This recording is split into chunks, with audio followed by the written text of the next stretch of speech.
dengan apa tandas ya. Saya jujuk lagi, maksud saya itu saya jujuk sampai ke pokoknya, saya jujuk ke ujungnya.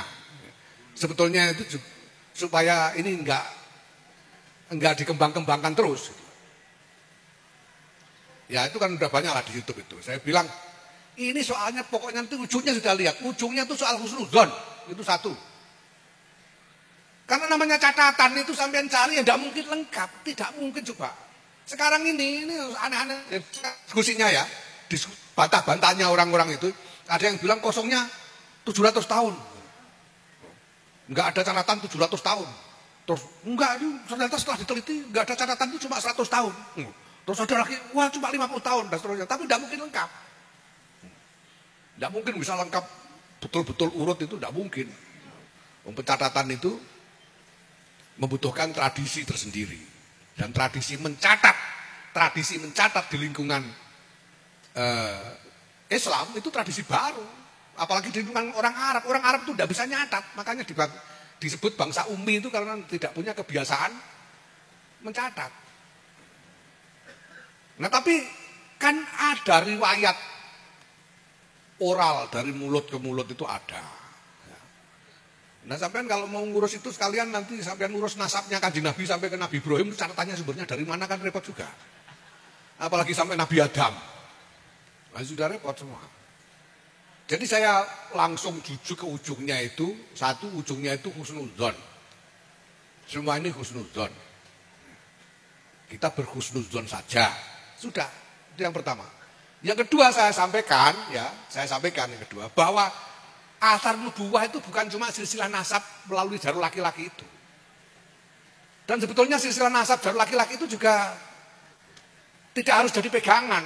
Wong mansus di Quran wa ma Muhammadun aba ahadin min rijalikum itu sudah jelas. Jadi tidak harus pegangan nasab laki-laki itu tidak harus. Maka saya lebih milih ikut Syekhina Kiai Maimun Zubair yang pegangannya pokoknya nutfah nubuwah. Dari laki-laki dari perempuan sama saja, begitu saja. Sehingga keyakinannya sebagian besar orang-orang pesantren itu ada nutfah nubuwah itu ada. Karena Kiai Maimun mengatakan orang bisa jadi kiai itu, apalagi kiai besar, itu ya kemungkinan besar dia membawa nutfah nubuwah. Karena dia bawa imamah diniyah. Nah kalau nutfah nubuwah dari laki-laki maupun perempuan, martabatnya sama saja.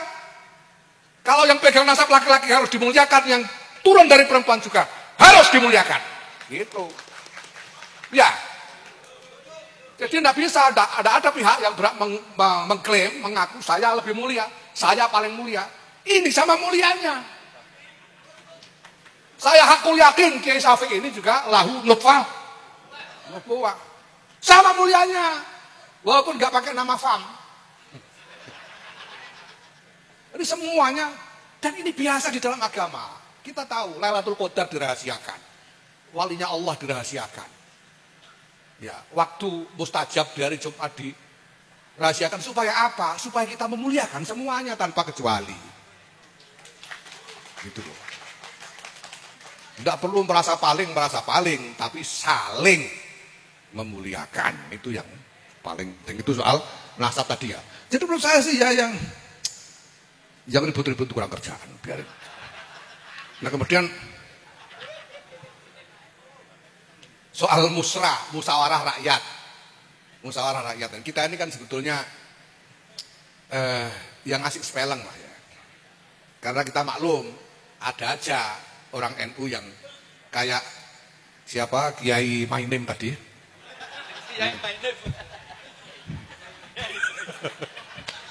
Kiai Mainim tadi yang kepengen punya presiden nakoda dari NU itu ya. Itu ada saja. Makanya kita bikin batasan formal yang memang sudah jadi keputusan muktamar. Tidak boleh pakai lembaga, itu aja. Kalau atas namanya bukan lembaga, ya sudah, tidak apa-apa. Jadi musrah-musrah, kalau sana bikin musrah dukung si A, sampai bikin musrah dukung B, itu juga tidak apa-apa. Santai aja. Sama-sama musrahnya, gitu loh. Iya. Sama-sama musrahnya santai saja. Yang penting tidak pakai lembaga. Jangan atas nama PCNU, atas nama lembaga takmir masjid NU misalnya tidak boleh. Ya. Pakai lembaga di kantor NU jangan. Tapi kalau atas nama warga silakan saja. Ya. Ini spelling kita. Kalau Muhammadiyah malah tidak boleh. Warga Muhammadiyah itu tidak boleh kalau Muhammadiyah itu. Kita ya gimana lagi masih kita inilah. Cuma ya kayak tadi itu. Yang lain enggak usah ngamuk-ngamuk, bikin sendiri aja enggak apa-apa gitu.